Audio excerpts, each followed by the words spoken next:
I've seen a lot of comms framework. I think this is one of the better ones that I've seen. Obviously, the look and design of the deck is beautiful, so it's just really nice to look at. Cadbury example, where you're using the word fair and share, and you're flipping them, just making small tweaks to them. Today, we're with Diana Parra, who's a creative director and a member of the Strategy Finishing School. I'm excited to talk to Diana today because she's a great example of how you can be a creative director and then learn the skills of a strategist too, and the advantage that has. Diana's going to take us through her strategy portfolio, so I'll hand over to you, Diana.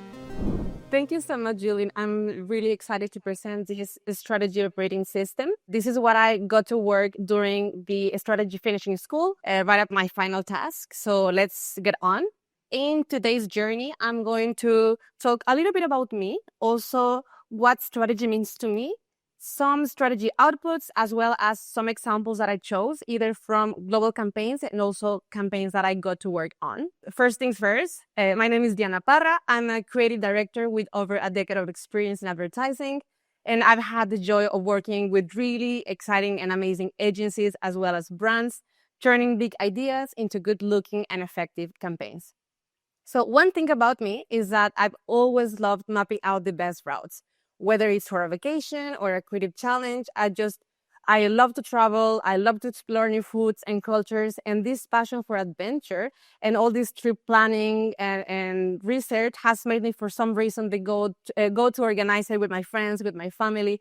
They know that they are going to get the spreadsheets, the foodie stops, the must-see detours, and that exact mindset, it's fueling my growing passion for creative strategy, because I do see it as the perfect mix of problem solving, insight hunting, and this crafting a clear path to success. Because if you really think about it, a strategist is like the ultimate travel planner who's going to craft the perfect vacation tailored just for you. I'm going to chart the dream destination or the goal. I'm going to identify the wrong turns and speed bumps along the way or the problems. I'm going to unlock the hidden gems that will make it unforgettable, or the insights. And I'm going to lay out the perfect route to get there, the solution. So let's start with the strategy outputs. The first one is a strategy on a page, which is a one-page guide that is going to define the core direction of the campaign, what we're trying to achieve, as well as how we're going to get there. And why is it important? Because it's going to tie the business goals directly to the campaign for real impact.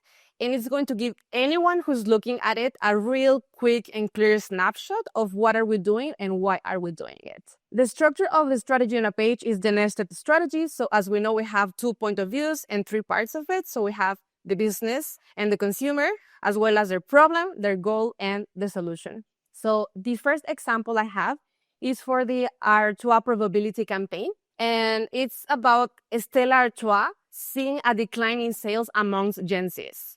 The problem is that young people seek connections to something bigger than themselves. However, if the greatest people in history were probably enjoying a Stella Artois while leaving their mark on the world, then Gen Zs can do exactly the same. So we need to show that Stella Artois isn't just a beer, but a part of a legacy of creativity, celebration, and culture that has shaped history, so that Gen Zs feel part of that legacy and continue to influence today's world, helping to increase sales by 20% and stay relevant amongst young consumers. The second example I have is for the Zikrayat playlist for Alzheimer's Association in Lebanon, that they were seeing a low awareness of simple, accessible ways to support Alzheimer's care. The problem is that families feel helpless as Alzheimer's steals their loved ones' memories. However, even when the past feels lost, music can bring it back. So we need to show families that a simple, accessible tool built around their loved ones' favorite songs can improve symptoms and strengthen their bond, so that they can bring back precious memories and create meaningful moments together, helping to raise awareness of music as a powerful, accessible tool in Alzheimer's care. So jumping into Creative Brief, this document is a consumer-focused take on what the company needs to communicate.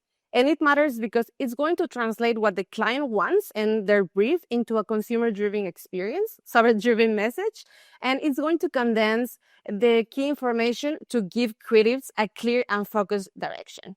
As for the structure, we have the get who to buy, the target consumer, the consumer problem, desired response, and the one message or action. The first example I have is for the Cadbury Made to Share campaign. And it's to get generous coffee lovers who love to share but struggle to make it fair to see Cadbury as a chocolate that makes sharing effortless and enjoyable by showing that with Cadbury, everyone gets their fair share. And the second example I have, it's a campaign I worked for Volkswagen T-Roc launch here in the Middle East. And it was to get young trend-setting drivers who feel limited by the conventional car options that don't really reflect their bold personalities to see the Volkswagen T-Roc as the ultimate expression of their individuality by celebrating their fearless confidence and giving them the freedom to drive their own path. And lastly, on the strategy outputs, I have the comms framework. This document is going to outline the right messages for the right moments and aligning them with the most effective medias. Why it matters? Because it's going to avoid the one-size-fits-all campaign and it's going to tailor a specific message to each touch point, and it's going to organize all the multiple messages that the client wants you to have, and it's going to assign them to the right media, and as well is going to ensure that media and creative teams stay aligned throughout the entire development of the campaign. So for the first example I have, it's the Specsavers The Misheard Version campaign. So jumping into the comms framework and the consumer's journey, on their living phase, the consumer's barrier or problem is that they just think they don't have a hearing loss. It's just people mumbling, not making any sense. So for the comms task, Specsavers is going to tell them that mishearing a song actually can be a sign of hearing loss. So the channels are PR, radio, TikTok, Spotify, and influencer marketing. Going down to the looking phase of the consumer, their barrier is that they don't know what to expect when it comes to a hearing test. So for the comms task, the Specsavers message is going to be that a hearing test is as easy as listening to your favorite music, and the channel is Google and website.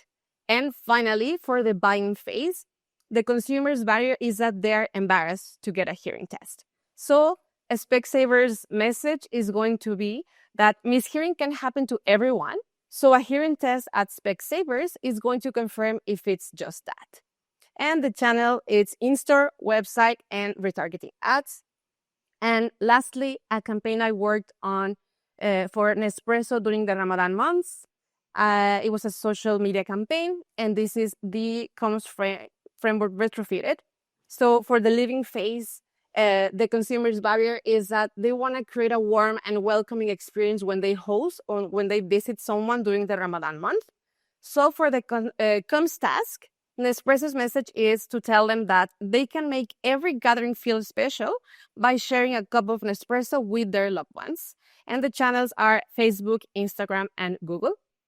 For the looking phase, we have the consumer's barrier being that all their busy Ramadan schedules, they're finding very hard to find the time to buy the perfect gift. So for the comms task, Nespresso's message is that their thoughtful gifts are going to be delivered to their door. And channels are digital media, Facebook, Instagram, and website. And finally, on the buying phase, the consumer's barrier is that they want to choose a gift that truly delights their coffee lovers. So for the comms task, Nespresso's message is that they are going to find for sure the perfect Ramadan gift with their machines, their coffees, their accessories for every coffee lover. And the channel is in-store, website, and retargeting ads. That's about it. Thank you so much. Excellent. I just want to mention of why I love this portfolio so much. I think there's three things that really kind of touched me. The first was the way that you talked about your travel expertise and then stretching it all the way into the key parts of strategy. I think that was fantastic. I've seen a lot of people kind of say, this is my skill sets that I've got that are related to strategy. But then when they talk about strategy, it's very kind of dry. We're bringing that analogy all the way through, which is just fantastic. Obviously, the look and design of the deck is beautiful. So it's just really nice to look at. You really show that you've got a number of skills here. And I think this is probably from your time as a creative director, just how to write that strategy. The ones that stand out to me, and especially around the copy and language around the Cadbury example, where you're using the word fair and share, and you're flipping them, just making small tweaks to them to change the meaning as we go. The other thing is the comms framework. I've seen a lot of comms framework, and I think this is one of the better ones that I've seen. It's definitely really well done, the Specsavor example specifically. I just love that, with this campaign and what you're able to articulate there of that kind of media moment of music, listening to music, you can't really hear it properly. I think you nailed that. And then you going through the phases and still bring that creative idea of music through all the different touch points. Perfect. Really, really well done. Again, fantastic work on this. But Dana, I'd love to hear from you. What made you sign up for the Strategy Finishing School? What was happening at the moment that you decided?